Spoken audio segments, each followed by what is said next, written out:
C'est facile hein, de parler d'objets, par exemple la peinture, la plante, le piano, etc. Bon voilà, on nomme, c'est des objets, c'est concret. Voilà. Par contre, c'est plus compliqué de nommer des fonctionnements sociaux. Et ça éclaircit sur beaucoup de choses. Et peut-être que je fais mes podcasts pour mettre des mots sur des objets inconnus, quoi, des choses assez abstraites. Et j'ai besoin de mettre du corps en fait dans les mots. Ben, c'est un peu comme si je levais un lièvre. Tu découvres en fait des mondes et c'est pas si clean que ça. On commence par une phobie individuelle de pensée, je pense. Voilà. Ensuite, ça vient sur une phobie de parole. En groupe, ensemble, on pense la même chose, on le dit, et ensuite, dans le réel, là, on passe à l'action. Et si on veut lutter contre ça, c'est d'abord à chacun de s'interroger sur comment je vois l'autre.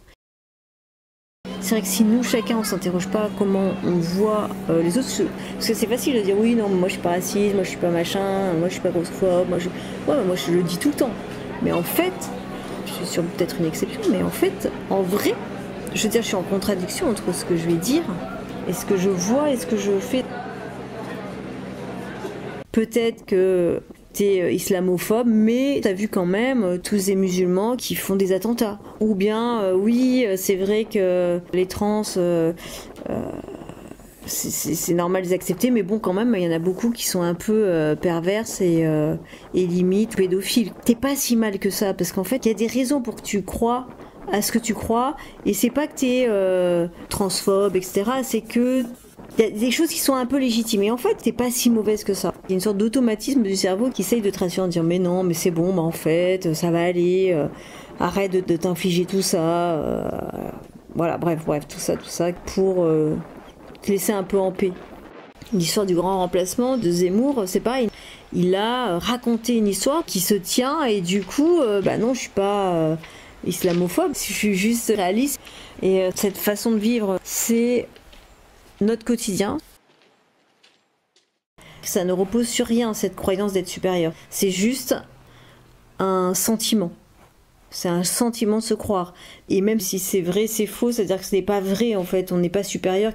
Quoi qu'on fasse, c'est comme si le chat de la voisine se croyait supérieur au chat du voisin, je veux dire, c'est des chats. Que les Français soient tous égaux entre eux, et encore, ça on veut bien, mais par contre, les migrants, ça nous dérange pas parce qu'ils font partie d'un autre groupe. On veut quelque chose, on veut une égalité, en parole, et dans les actes, non. Ça nous intéresse pas, c'est même qu'on n'en veut pas, ça fait peur, on mettra pas les moyens pour arriver à cette égalité. Déjà, de les appeler les migrants, déjà, rien que le nom les migrants, bah, c'est les dénigrer en acte. Alors que ça serait n'importe qui d'autre, évidemment, qui aurait des hélicoptères, même pour une personne. Je veux dire, on bougerait ciel et terre pour aller les chercher. C'est des migrants, donc c'est pas des comme nous, et c'est pas grave s'ils se noient dans la mer. Et donc, ce qu'on peut constater en ce moment, depuis un petit certain temps, en Europe entre autres, c'est que le thermomètre de la xénophobie augmente. Tous les jours un peu plus, tous les jours un peu plus intensément, que ça fait d'ailleurs très peur. On peut se demander si c'est que de la xénophobie. Point d'interrogation. Et pour toutes ces personnes-là, ces réfugiés pauvres, ces migrants, et les portes se referment partout en Europe, aux États-Unis aussi, parce que notre conscience au quotidien si fine, d'essayer de faire attention à ce qu'on fait, de pas faire du mal à l'autre, de pas l'avoir blessé, etc., se ferme aux pauvres. Et le fait de constater que dans le monde entier, les pauvres et les sans-abri sont invisibilisés, montre que c'est pas un problème de race, de culture, de religion, mais un problème de pauvreté en fait. C'est juste que on n'aime pas le pauvre.